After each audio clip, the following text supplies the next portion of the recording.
म्हणजे आम्ही या मागणीसाठी या ठिकाणी बसलेलो आहे।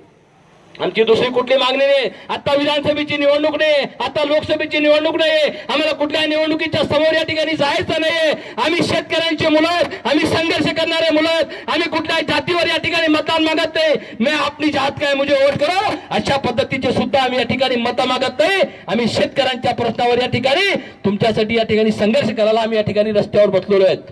जिल्हा परिषदेच्या निवडणुका नाही। अरे तुम्ही आतापर्यंत झोपले होते, आता सोयगावची नगरपालिकेची निवडणूक लागू लागली आणि त्या ठिकाणी शिवाजी महाराजांचा पुतळा तुम्ही त्या ठिकाणी बांधू असं घोषणा करतात। आम्ही तुमचं त्या ठिकाणी स्वागत करू, पण तुम्ही 2 वर्ष झाले मंत्री होऊन तुम्ही 2 वर्ष झोपा काढत होते। आता म्हणजे 100 कोटी तालुक्याला दिले आणि 2 वर्ष झाले, 2 वर्षात तुम्हाला 100 कोटी देता आले नाही। फक्त निवडणूक डोळ्यासमोर ठेवून तुम्ही या ठिकाणी घोषणा करतायत आणि या ठिकाणी लोकांना मतदान घेण्याचा तुम्ही या ठिकाणी प्रयत्न करताय। तुम्ही किती दिवस लोकांना घोषणा देणार? मी मागच्या वेळेला सांगितले, आताही सांगितलं, या फरदापूर गावामध्ये भरभरून पेटी मारून तुम्ही त्याला मतदान करताय। अरे तुमची अवस्था काय? अरे तुमच्या गावामध्ये तुम्हाला चालता येतात का? अरे तुमच्या बाहेरमध्ये तुम्ही घाण बघितलीत का?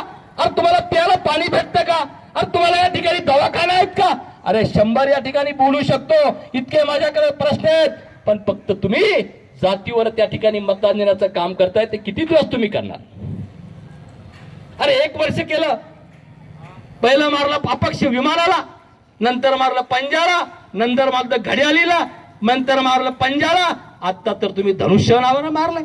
अरे पुढच्या वेळेला अजून तुम्हाला कशाला मारायचं काम पडेल हे मला या ठिकाणी सांगता येत नाही, पण नक्की या ठिकाणी सांगतो की तुम्हाला पुढच्या निवडणुकीमध्ये धनुष्यबाणावर नाही, एखादी वेगळ्याच तुम्हाला पुन्हा पंजावर नाही तर घड्याळीवर त्या ठिकाणी मत मारायचं काम पडेल। तुमच्या त्या कमळावर बी मारायची हिंमत